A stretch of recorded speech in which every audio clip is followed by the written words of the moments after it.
Stephen A. Williams of Making Money with Stephen A. Williams here on YouTube. Thank you if you're watching from other platforms and from YouTube. In today's video, we're going to talk about stop trying and start doing.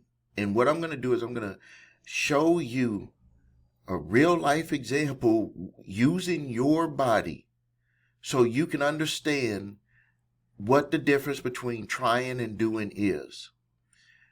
What is the difference between trying and doing? A lot of people have it confused. I admit that I had it confused early in my life, but when I started understanding what doing is and what trying is, it made a huge difference in my life. So now what I'm going to do is I want you to stand up. I want you to stand up, and I want you to, let me ask you this question first. Do you know how to follow instructions? Yes or no? Do you know how to follow instructions? Yes or no? If you don't, shake your head no. If you do know how to follow instructions, shake your head yes. Now, just from me asking you that question, you followed an instruction. Number one, you heard me ask you a question and you either said yes or no. So that means that you do know how to follow instructions. But that's simple. That's easy. People have asked you that your whole life.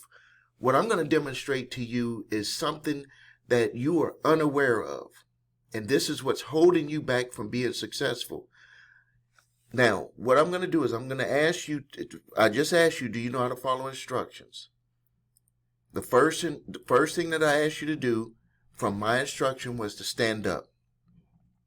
So please stand up. The next thing that I'm going to ask you to do, and I want you to follow my instructions. This is very important.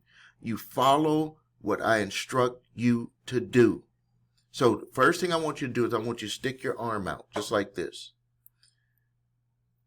Follow my instruction. You stick your arm out just like this. And this was actually something that was done to me that helped me understand what following instructions mean. So the next thing that I need you to do is I need you to close your fist. And I want you to close your fist very tight. Do you understand the instruction to close your fist very, very tight? Close it very tight. Next thing I want you to do is I want you, with your arm, I want you to imagine that it is like a board. Now, when we talk about a board, you can't bend it, right? Like a board is stiff.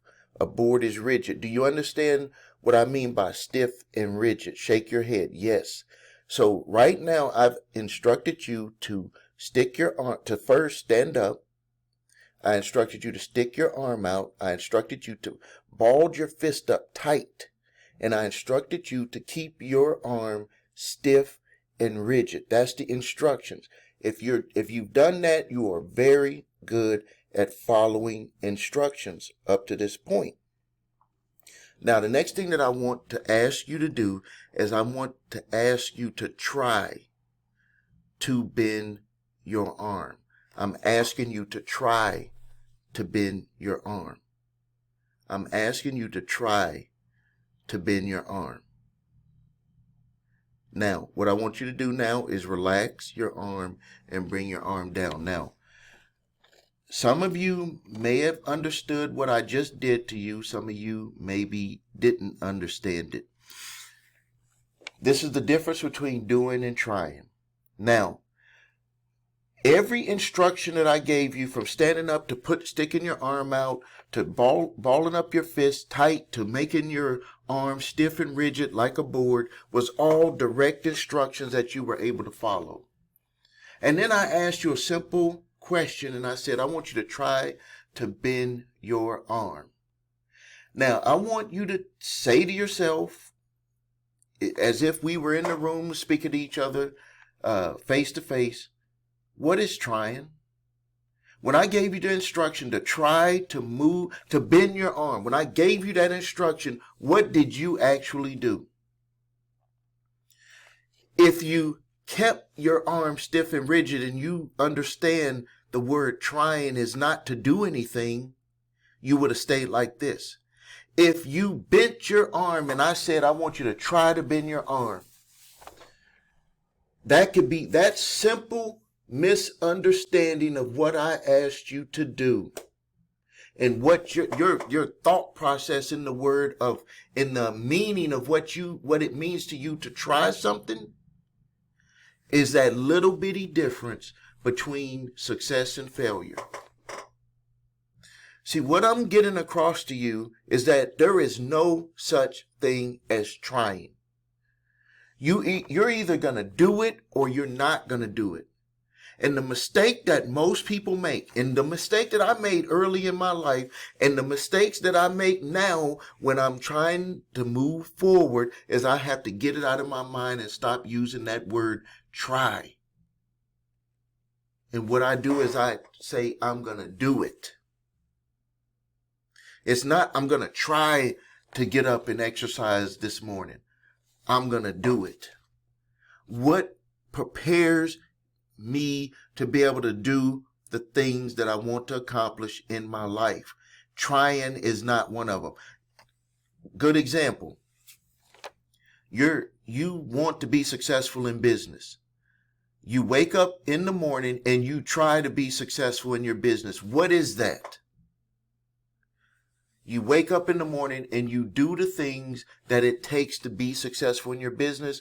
What is that? That's doing.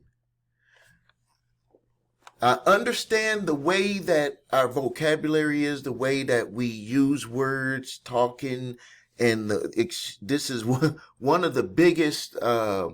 When I speak to people from other countries, certain words they don't even have in their vocabulary because it doesn't mean to do anything.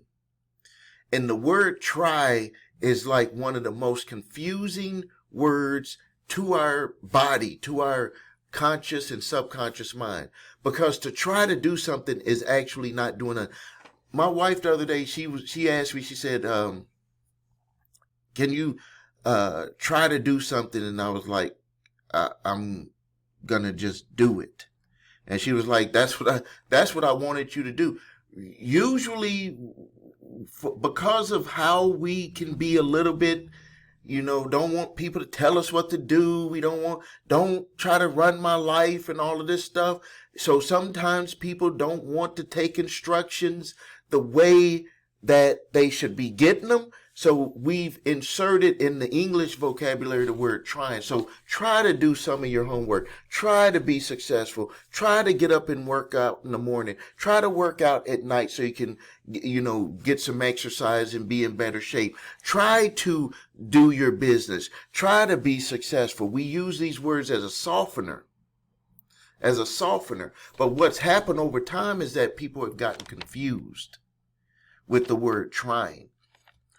Look at Michael Jordan, what he said with just do it, with what they did with Nike. Just do it. They didn't say just try it, right? That, let's just try. Let's just try to shoot. Let's just try to win the game.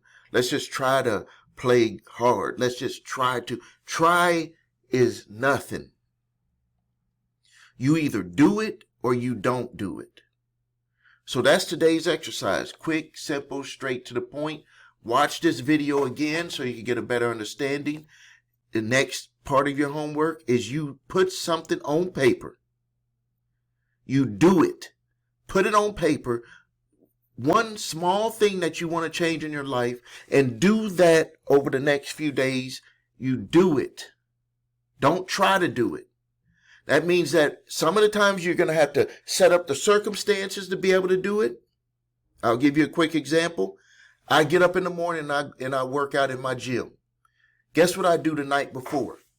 I get my workout clothes ready and I put them right there on this counter in the bathroom. So when I wake up, I go right to my clothes. No excuse can be, I'm going to do it. I see my clothes, my workout clothes, put them on, go down to my gym and I do it. So now, what are you going to do? What are you going to do to be successful, to make changes in your life? Like this video, subscribe to my channel, post your questions and comments. Thank you for your time. This is Stephen A. Williams of Making Money with Stephen A. Williams here on YouTube.